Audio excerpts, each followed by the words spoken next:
everyone, our project title is Sustainable and Cost-Effective Hydrophobic Concrete Coating Using Silane Rice-Ash Composite.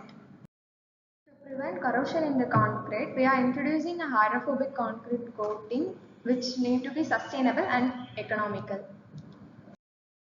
Porosity is a major threat for which leads to corrosion, and the major aggressive substances are moisture, chloride ion, carbon dioxide. So moving on to the literature summary, to enhance the durability of concrete, hydrophobic coatings are created, and in the papers we have seen so far, costly materials like fluoroalkyl silane and HDFs are used. So to optimize the cost, we are opting to silane. Our major objective is to innovate a stable composite that can act as a hydrophobic layer and also to test their properties and efficiency in protecting the concrete. To start with the process, a lot of case studies have been done, and once this is done, the problem statement has been framed and the importance to address this issue has been found. So once the problem statement is framed, literature study and research gap is addressed. And now we are going with the selection of materials which has to be used to prepare the hydrophobic coating. And then to narrow down the range of samples, we are doing sliding angle test. And also we are determining on how many layers of coating should be given. And if the materials used in one mix is not good, in the next mix we are refining the materials and we are redefining it and we are using some other materials. So once the samples are confined, various tests like surface contact angle test, water absorption test, AFM, SEM, FTIR and electrochemical tests are done. And then a hydrophobic coating is innovated. The materials which we have used are rice ash, hydrated lime, silane, acrylic and cement. We have done 5 number of trial mixes, and out of that, the first mix contained rice ash, hydrated lime, silane and ethanol. Since ethanol evaporated much before exhibiting its fullest efficiency, for the second mix, we removed the ethanol and we added only rice ash, hydrated lime and silane. This had a very good hydrophobicity but lacked in binding property. To improve the binding property for the third mix, we went with acrylic, silane, hydrated lime and rice ash. This was good in binding property but lacked hydrophobicity. So for the fourth mix, we are using only rice ash and silane. So to improve the fourth mix further, for the fifth mix, we are using rice ash, silane along with cement. This is a picture of one such casted sample. So here R denotes rice ash and S denotes silane.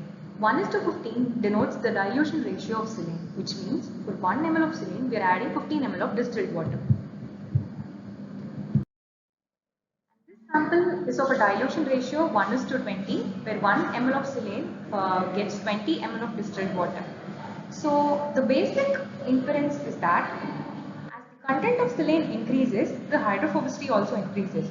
So when the dilution ratio is higher, that is 1:20, 1:15 was better than 1:20 in hydrophobicity.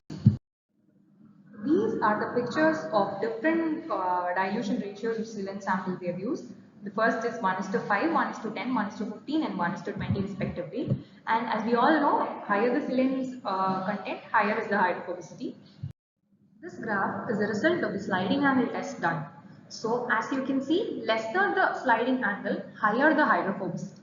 So for the first sample, that is RS1, which had very less dilution ratio, 1:5, the sliding angle was much lesser. So we are able to infer that 1:5 dilution ratio was good in hydrophobicity. This is a result of surface contact angle test, and for the first sample, that is with the dilution ratio of 1:5, the contact angle was 121.8 degree, which was higher, and this is hydrophobic actually. And as we increase dilution ratio, for 1:20, the ratio was 106, the angle was 106.3. So our objective is to optimize the cost and bring an efficient coating. So we moved on with the final, that is the 1:20 ratio. This is the SIM analysis image for the 1:5 dilution ratio, and here the silane has created brittle hydrophobic film. And this is for 1:20 dilution ratio, and here we can see weak interparticle adhesion between the pores. In order to improve the binding of our coating, we have introduced the cement and it is in the ratio of 1 is to 1 is to 1, and for the second we have introduced 1.5 and the third 2. These are the samples for RSC1, RSC2 and RSC3.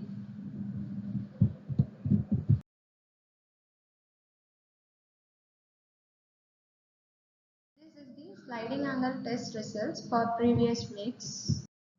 And this is the contact angle test results. For RSC1, we got 125.95 degree, and for RSC2, the average contact angle is 126.2 degree, and for RSC3, the average contact angle is 127.25 degree. These are the SEM analysis images.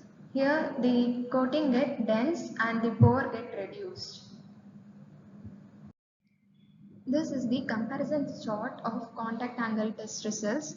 Here the graph shows the bare sample has 60.55 degree, but when we go with saline it get increased to 78.65 degree, and we have optimized with 1 is to 20 ratio and the contact angle is 106.5 degree. And in order to improve the contact angle, we have introduced the cement in our coating and the contact angle has increased to 125.95 degree. This is the comparison chart of water absorption test results. Here the bare sample observed 5.75% and saline 4.07%, and when we go with 1 is to 20 ratio it is 3.75%, and when we added cement to our coating it is 2.95%. This shows the water absorption has reduced to 2.95%. We have done the FTR test in order to find the chemical composition and bonding. We have done the AFM test to obtain the surface topography and surface roughness. These are few of the trial samples which we have done. And these are the references.